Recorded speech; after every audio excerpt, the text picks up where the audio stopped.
Kalu Lambin was a professional soccer player, and in the beginning of his career he was approached by a strange individual who claimed that he was a recruiter for the elite who run the world, and that he would never reach the top unless he did the unthinkable.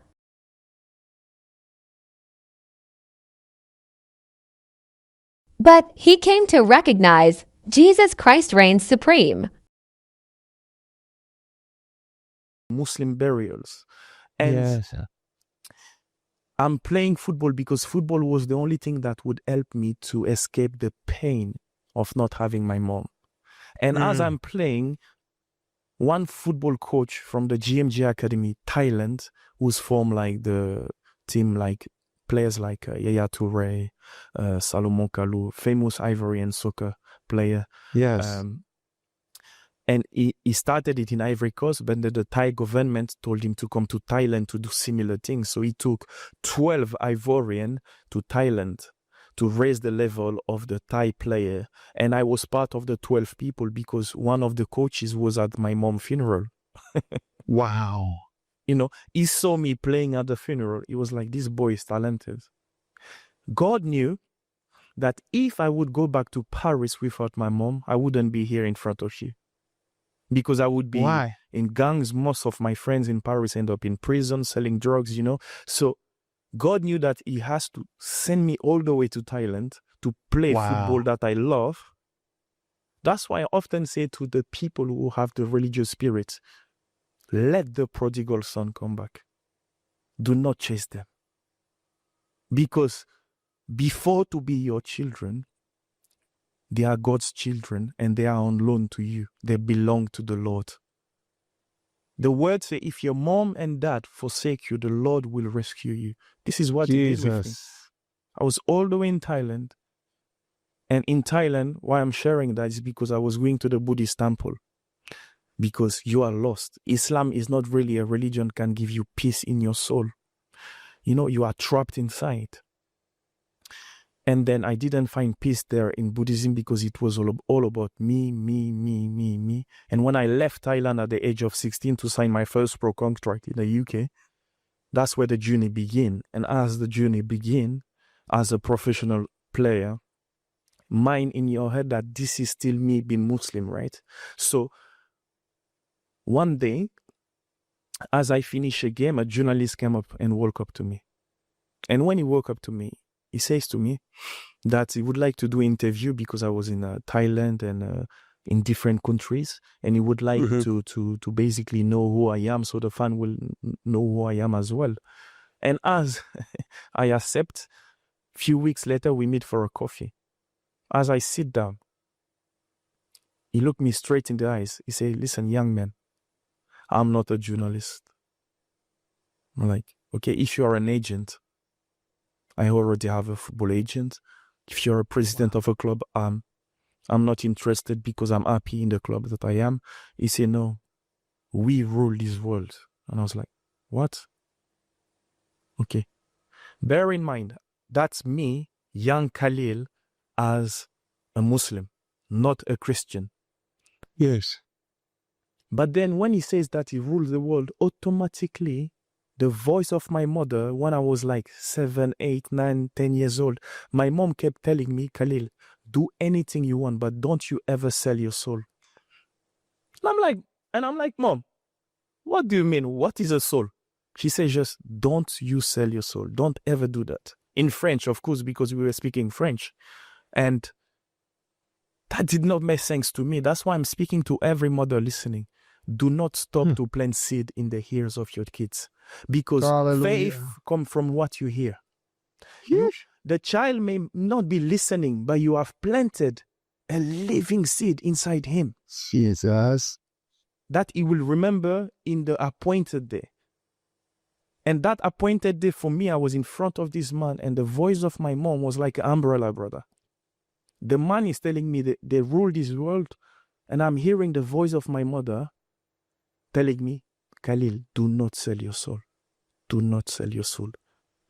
Then now, imagine, you are not spiritual. Well, you think you are not spiritual because you are dead in the flesh, right? And the spirit. But I am hearing that voice, so I can't explain it. And then I'm looking the guy in the eyes and I'm like, what do you mean? He said, you are talented, but this world, if you want to be part of the elite, you have to pay the price to enter the elite. I'm like, okay, what do I need to do? I was pretending I was stupid, right? Because I could hear, do not sell your soul. So Yes. I knew that he was after my soul then. And that's where, as a young man, few days before that, I was in sexual immorality. All of a sudden, as a young man, I started to believe in the spiritual realm, that this is a reality. Oh, That was my no longer a gosh. game. That was something real in front of my eyes. And I'm like, okay, what do I need to do to enter the elite? And he said, everything costs something. If you agree, I'm going to give you a date and time. We're going to go and we will initiate you. There is different type of way you can join. You can either sign with your own blood, and with your own blood, you're going to have a specific year that you're going to die. So let's say you become a pro for 20 years, and after 20 years, you will die. And if you don't want to die, you can give your sister or a relative to extend the pact. And I was like, bro, He said all of this. of course, face to face. He said all of this, and I asked him, but how will I kill? You go to prison. He said, young man, the hospital we control. We control, we rule this world. Any person that disappeared, we control. So do not be afraid. And I was like, what does it mean by they control? Now, with many years past, because this is over 10 years story I'm telling you right now. With many years, I understand what it means that they control. You understand? Yes. And he was like, and I said, okay. How will my sister die if I give her? He said, it will be probably a cancer or car crash. It will depend on the circumstances of her life, how disobedient she is to God. Sure.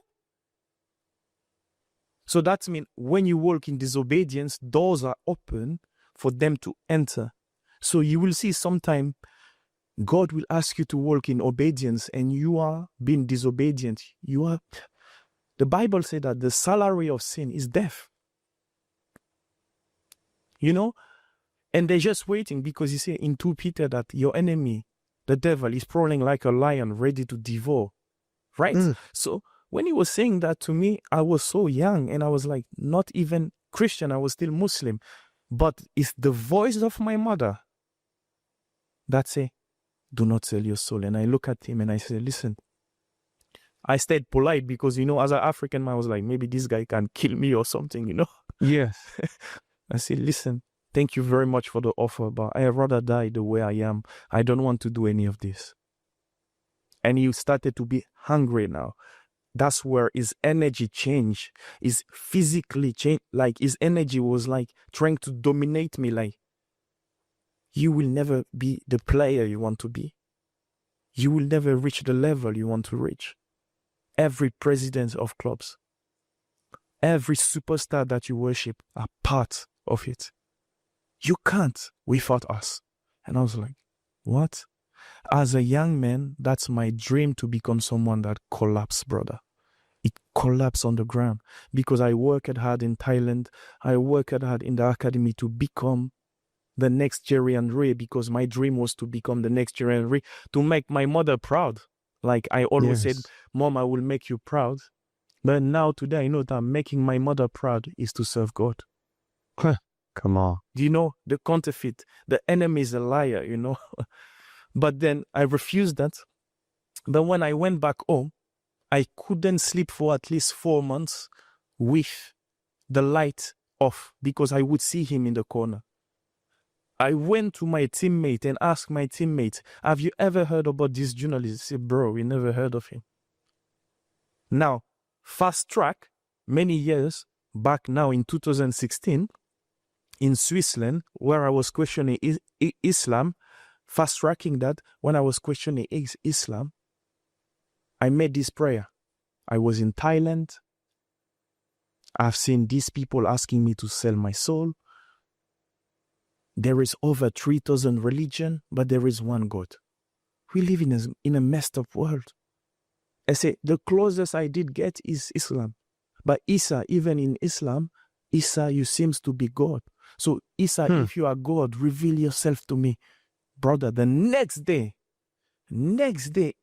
as I finished training in the street of Geneva, August 2016, a pastor from England speaking French on the street, Pastor Anthony Cooper, stopped me on the street and he said, young man, do you know Jesus loves you?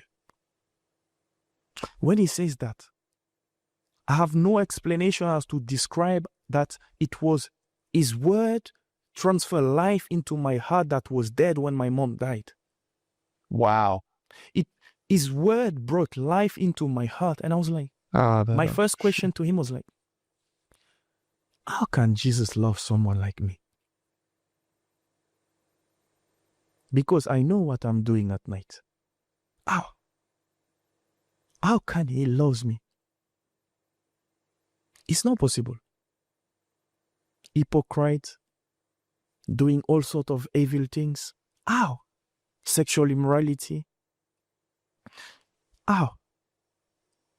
And he said he simply loves you because that's what the Bible said, that he loved you before even you knew him. And I was like, whoa.